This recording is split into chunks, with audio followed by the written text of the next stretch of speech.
Merci beaucoup. Effectivement, ça va faire plus d'1 an que Monsieur le Président de la République m'a nommé à la tête donc du Comité national ITIE. Je peux dire que c'est une expérience extrêmement importante et intéressante dans la mesure où on sait que même dans la Constitution sénégalaise, on dit que les ressources naturelles appartiennent au peuple. C'est dire que c'est un enjeu important pour moi personnellement, mais surtout pour le Sénégal.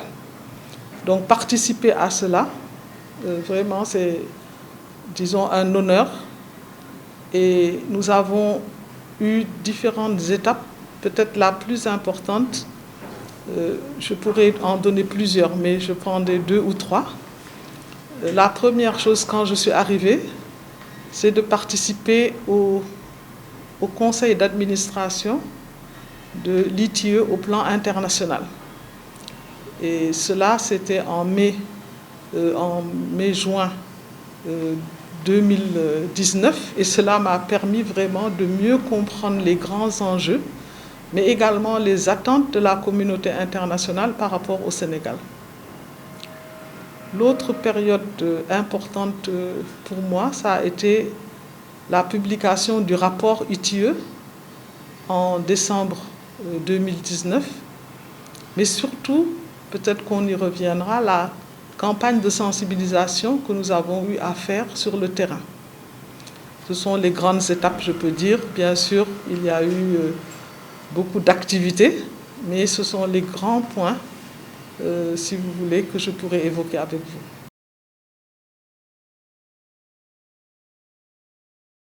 Tout à fait. D'ailleurs, nous avons eu en début de semaine, je peux dire hier et avant-hier, nous avons eu une réunion un conseil d'administration de l'ITIE international. Et la Covid a impacté tous les pays, dont le Sénégal. Et au niveau du Sénégal, par exemple, vous savez que les sites d'orpaillage, notamment, disons, traditionnels, ont été fermés. C'est dire que pour les populations peut-être autour des mines, notamment des mines d'or, cela a été d'un impact important. Par contre, ce que nous avons remarqué, c'est que le cours de l'or a augmenté. C'est-à-dire que l'once est devenu vraiment à des hauteurs qui n'ont jamais existé. Il y a également le pétrole, un impact plus négatif qui avait commencé à chuter et qui s'est stabilisé plus ou moins dans cette chute-là. Donc, en fonction des secteurs, on a eu soit des bénéfices, soit des inconvénients. Mais il y a eu un impact du Covid dans le secteur des ressources naturelles au Sénégal et dans le monde.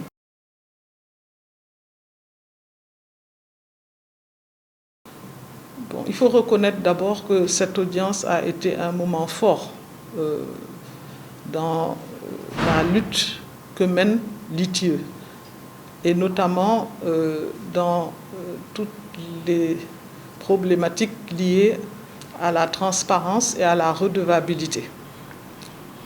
Monsieur le Président de la République nous a reçus, mais mieux aussi, il nous a reçus avec la plupart des ministres qui sont impliqués dans les activités que nous menons et dont certaines décisions auront un impact important sur le Sénégal, mais aussi sur l'ITIE. Nous avons eu le plaisir aussi de le remercier par rapport aux grandes réformes qui ont été faites au Sénégal. Vous savez qu'aujourd'hui, le Sénégal est considéré comme un des pays, disons, modèles. Nous savons qu'il y a des choses à améliorer, je reviendrai dessus tout à l'heure, mais il y a eu des réformes, comme le code minier, comme le code pétrolier, comme par exemple aussi, si on peut parler de la loi sur le contenu local, la loi sur les bénéficiaires, plutôt le décret sur les bénéficiaires effectifs. Donc ça, ce sont des exemples et nous lui avons montré que cela correspondait aux exigences de l'ITIE et que donc on était en phase avec le gouvernement sur les réformes. Mais ce que nous aurions aimé, c'est peut-être un peu plus sur la mise en œuvre, c'est-à-dire que parfois il y a un petit décalage entre la réforme, la loi ou le décret, et la mise en œuvre sur le terrain. Il y a eu aussi, par exemple, une loi, un décret important qui est celui sur, disons, la péréquation. Qu'est-ce qui revient aux entités locales, mais la mise en œuvre prend du temps. Donc voilà les choses qui nous semblent être, que nous avons partagées avec Monsieur le Président de la République.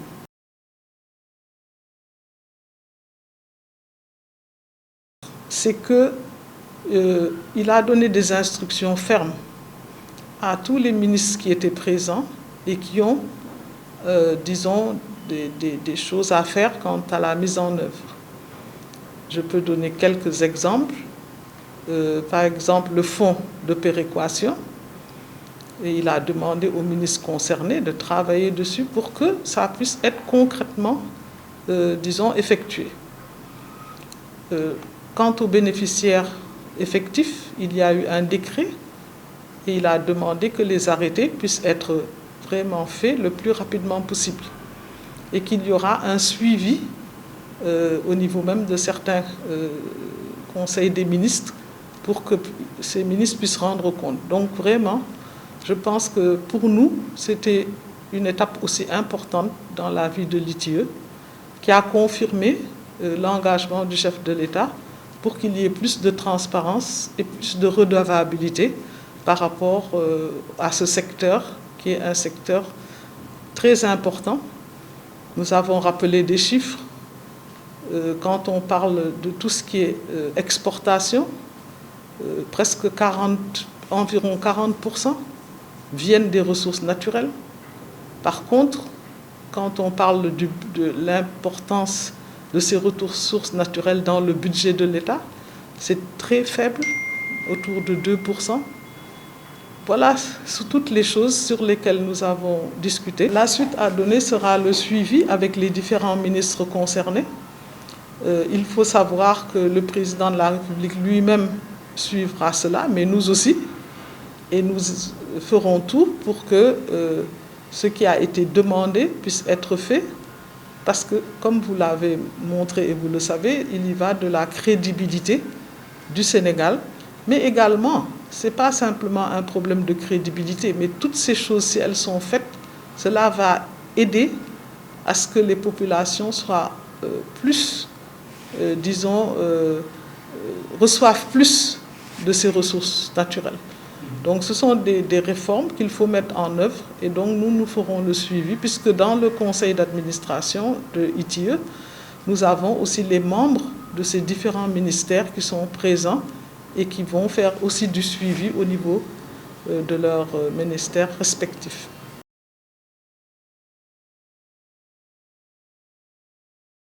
Moi, je pense vraiment qu'il y a une volonté politique qui est là.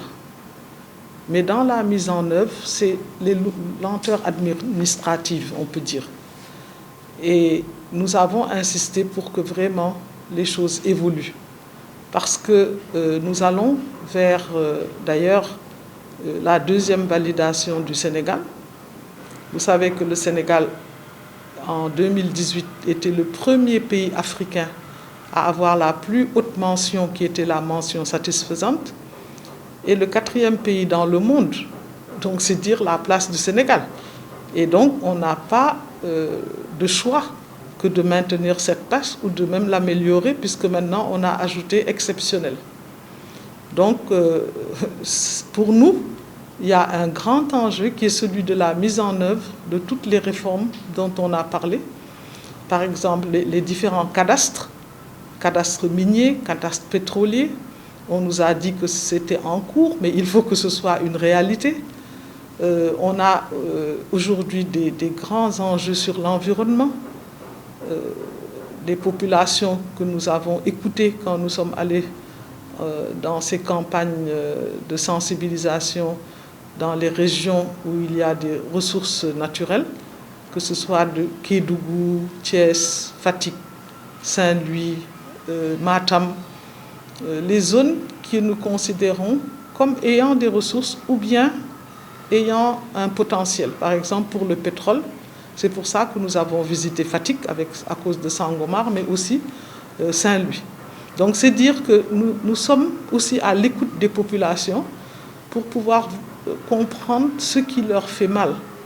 Nous avons parlé par exemple à Saint-Louis avec les pêcheurs, à Thiès aussi, au niveau de Moro, avec aussi les pêcheurs qui sont quand même inquiets et qui se disent est-ce qu'on pourra continuer à pêcher s'il y a toutes ces plateformes?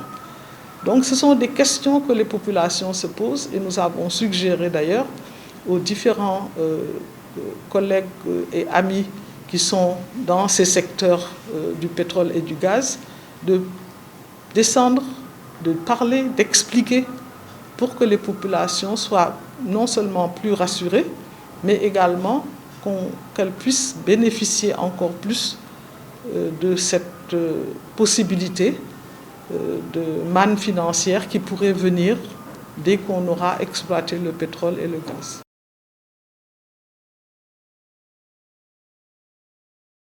C'est une question importante parce que le comité national ITIE travaille énormément, mais n'a pas obligatoirement une visibilité sur ce qui se fait parce que nous appuyons. Par exemple, tous les codes dont je vous ai parlé, il y a eu la présence et l'influence du comité national ITIE. Cela prend beaucoup de temps, des réunions et tout, mais au bout, la réforme est là. Et la réforme, soit a été votée par l'Assemblée nationale, soit il y a eu un décret du président de la République. Donc voilà comment nous fonctionnons.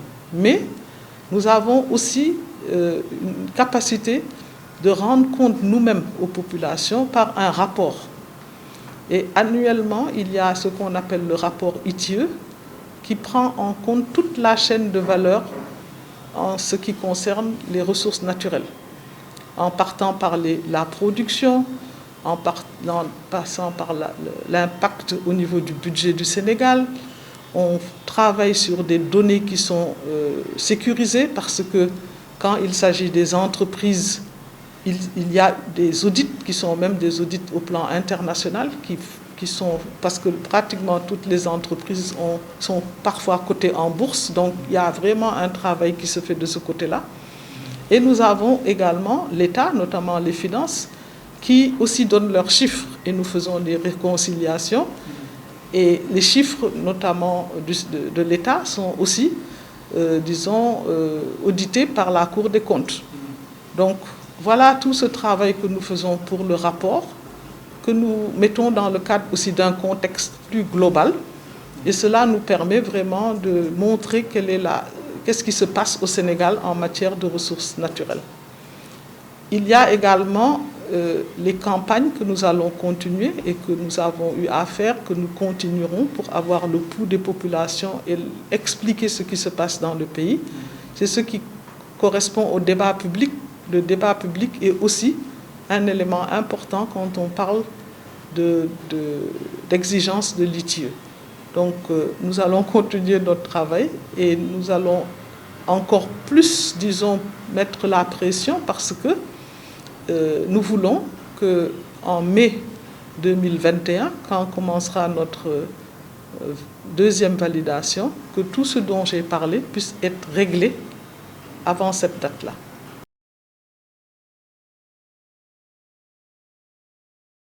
Ce que nous faisons, c'est un peu ce que j'ai synthétisé tout tantôt, mais les limites sont liées peut-être au fait que nous avons commencé à le faire, à plus analyser toutes les données, à analyser encore plus le contexte. Et cela mérite parfois aussi un renforcement de capacité, donc peut-être des personnes qui ont, disons, un profil complémentaire qui puissent venir et appuyer vraiment les capacités d'analyse que nous voulons. Nous ne voulons pas seulement rendre compte, nous voulons aussi analyser. Et donc, c'est une des limites que nous voyons à notre travail et qui va aller va s'améliorer dans ce sens-là, de l'analyse des choses et non pas simplement de la description. Donc, mais il faut dire que personnellement, je représente le Sénégal, qui est le représentant des pays francophones d'Afrique de l'Ouest dans le conseil d'administration de l'ITIE.